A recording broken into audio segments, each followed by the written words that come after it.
This is a quick video where I'm going to show you how to use MESOA Exfoliant. This is the MESOA Exfoliant. Comes in a lovely high quality glass jar. It's black, which you can't go wrong with. Separator lid, and that is the product.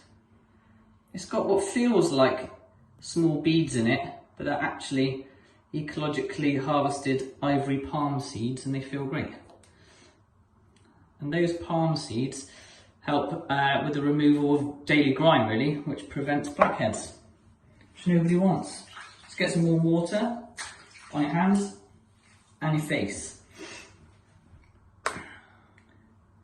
Get a good amount of the product out of the pot.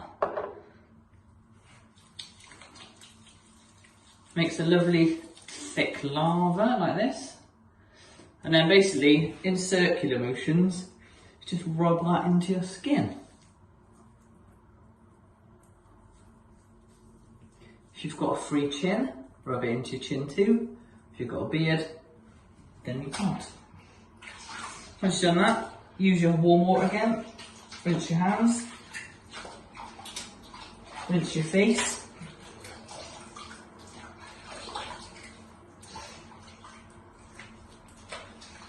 Make sure you've got a handy towel nearby. And that's it. You can use it as part of your daily routine, and it makes your skin better. MESOA Exfoliant. That's how to use it.